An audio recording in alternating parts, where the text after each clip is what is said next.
찬미예수님 운양동 성당 5학년 친구들 한 주 동안 잘 지냈나요? 이번 주 배울 교리 내용은 제11과 그리로부터 사니와 죽은 이를 심판하러 오시리라예요. 먼저 시작 기도를 바치겠습니다. 성부와 성자와 성령의 이름으로 아멘. 사랑하는 예수님, 우리는 예수님이 오시길 항상 깨어 기다립니다. 친구들과 함께 서로 사랑하고 희생하며 예수님의 말씀을 가슴 깊이 새기겠습니다. 지금 해야 할 일을 미루지 않고 지금 도움이 필요한 사람을 도와줄 수 있도록 저희를 이끌어 주세요. 아멘. 성부와 성자와 성령의 이름으로 아멘. 교재 46쪽을 살펴볼게요. 일벌과 개미 이야기를 들어볼까요? 일하기를 좋아하는 일벌과 그의 다정한 친구인 개미가 있었습니다. 어느 날 개미는 나무 아래에 쓰러져 있는 일벌을 만났습니다. 너무 놀란 개미는 일벌을 자기 집에 데려다가 씻겨주고 그동안 무슨 일이 있었는지 물어보았습니다. 일벌은 그동안 있었던 일을 개미에게 말하기 시작했습니다. 그런데 일벌은 이야기를 하는 동안 말끝마다 이런 말을 했습니다. 한꺼번에 하지 뭐. 딱 한 번만. 다음에 볼 때는 잘할게. 시간이 오늘만 있는 건 아니잖아? 아직 확실하지가 않아. 다음에 하지. 집안 내력이야. 딱 오늘만. 이 이야기는 나쁜 습관을 고치지 않고 미래를 준비하지 않은 일벌의 이야기예요. 일벌은 할 일이 있어도 다음으로 미루고 잘못된 일은 남의 탓으로 돌리고 있어요. 일벌은 이러한 생활을 하다가 갑작스럽게 닥친 큰일에 대처하지 못하고 나무에 쓰러지게 돼요. 우리들 역시 언제 어느 때 예수님을 만나게 될지 몰라요. 나쁜 습관들을 고치지 않고 기도하지 않으면 예수님이 많이 슬퍼하실 것 같아요. 내가 평소에 자주 쓰는 말이 어떤 말인지, 만일 일벌이 하는 말을 자주 사용한다면 나는 어떻게 될지, 내가 개미라면 어떤 말을 많이 쓸지에 대해서 생각해보고 적어보도록 해요. 우리 친구들 중 다른 친구들을 칭찬하며 긍정적인 말을 많이 쓰는 친구들과 부정적인 말을 쓰면서 다른 친구들을 헐뜯는 친구들이 있을 거예요. 이 친구들 중 어떤 친구가 더 좋고 미래에 좋은 성과를 이룰 수 있을까요? 그래요. 다른 친구들을 칭찬하며 긍정적인 말을 많이 쓰는 친구들이 미래에 더 좋은 성과를 거둘 수 있겠죠. 다음에 레나 마리아의 동영상을 한번 보도록 해요. 레나 마리아는 두 팔이 없고 한쪽 다리가 짧은 중증 장애인으로 태어났어요. 그러나 그녀는 하나밖에 없는 오른발로 수영, 십자수, 요리, 피아노, 운전, 성가대의 지위에 이르기까지 많은 것을 해내게 돼요.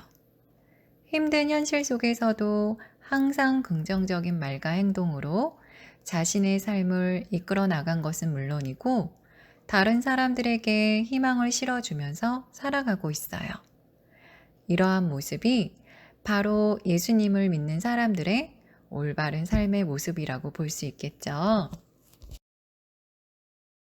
다음의 내용을 잘 들어보세요.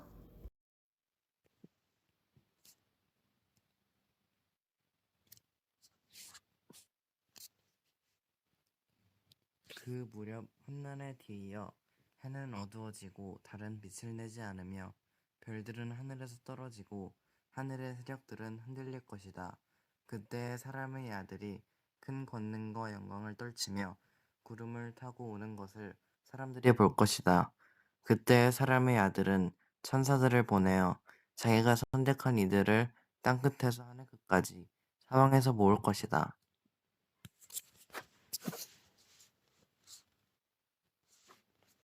잘 들어보았나요? 이 내용은 예수님의 재림을 예고하고 있어요. 하나님에 의해 권능을 부여받은 사람의 아들은 예수 그리스도이시며 이분은 이미 하느님과 함께 영광을 받으셨다는 것을 알려주고 있어요. 47쪽에 있는 성경 구절의 빈칸을 채워보도록 해요. 예수님은 벳사다 목가에서 38년 동안 앓고 있는 병자를 고친 뒤에 안식일 법을 어긴 것과 하나님 아버지를 자기와 같다고 해서 모함을 받게 돼요. 사실 예수님은 당신 존재 이유가 자신 아버지의 뜻을 행하는 것이고 아버지의 사업을 성취하는 것이라고 밝히셨던 것이에요. 예수님께서는 아버지로부터 본받은 일들 가운데 생명을 주시는 일과 심판하시는 일에 집중하셨어요. 아버지께서 죽은 이들을 일으켜 다시 살리는 것처럼 아들도 자기가 원하는 이들을 다시 살린다. 아버지께서는 아무도 심판하지 않으시고 심판하는 일을 모두 아들에게 넘기셨다. 모든 사람이 아버지를 공경하듯이 아들도 공경하게 하시려는 것이다. 아들을 공경하지 않는 자는 아들을 보내신 아버지도 공경하지 않는다. 내가 진실로 진실로 너희에게 말한다. 내 말을 듣고 나를 보내신 분을 믿는 이는 영생을 얻고 심판을 받지 않는다. 그는 이미 죽음에서 생명으로 건너갔다. 예수님을 믿는 사람은 어떻게 행동할까요? 하느님을 완전히 뵐 수 있는 그날을 위해 신앙인으로서 열심히 살아가면 돼요. 예수님께서 가르쳐 주신 것, 즉 하느님의 사랑과 이웃의 사랑의 계명을 충실히 지키며 현재에 충실하면서 살아가면 돼요. 교재 48쪽의 그림을 살펴볼게요.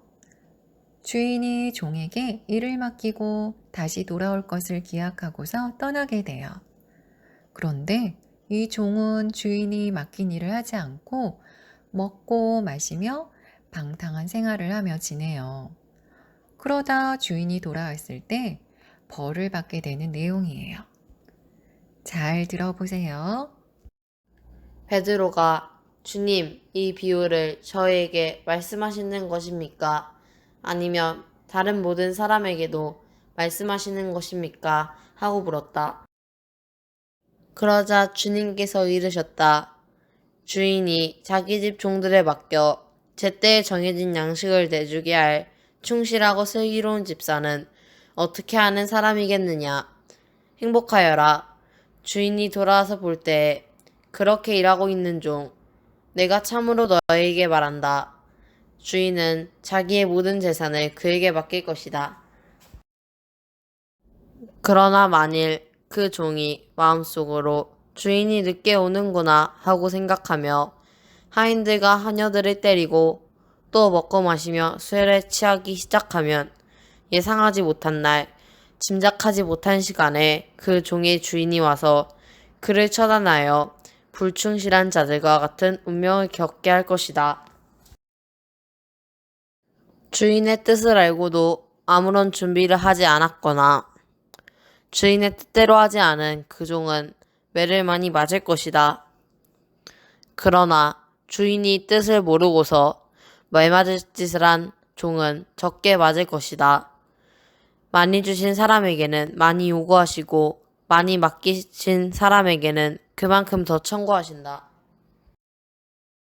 이 그림의 내용과 가장 어울리는 속담으로 무엇이 있을까요? 잘 생각해 보았나요? 소 잃고 외양간 고친다, 호미로 막을 걸 가래로 막는다 등을 생각해 볼 수 있어요. 우리는 언제나 현실에 충실해야 해요. 현실에 충실해야 한다는 것은 친구들은 학생이기에 열심히 공부하고 친구들과 사이좋게 지내며 성당에도 충실하게 나오는 것이겠죠. 하느님께서는 우리들이 현실에서도 기쁘고 즐겁게 살기를 바라세요. 언제나 노력하는 모습, 그래서 하느님께서 주신 나의 모든 환경에서 나름대로 최선을 다해 살아가는 모습, 이것이 하느님께서 기뻐하시는 우리 삶의 태도예요. 우리 친구들도 앞으로 힘든 상황이 있을 수 있겠지만 항상 희망을 잃지 않고 최선을 다해서 생활하기 바래요. 다음의 통회의 기도는 하느님의 자녀로서 죄를 지은 데 대해 가슴 아파하고 다시는 죄를 짓지 않겠다고 결심하면서 드리는 기도예요. 우리 친구들도 매일 저녁 자기 전에 자신이 잘못한 것이 있는지 생각해보고 반성하면서 통회의 기도를 바치도록 해요. 마침 기도로 통회의 기도를 바칠게요. 성부와 성자와 성령의 이름으로 아멘. 하느님, 제가 죄를 지어 참으로 사랑받으셔야 할 하느님의 마음을 아프게 하였기에 악을 저지르고 선을 멀리한 모든 잘못을 진심으로 뉘우치나이다.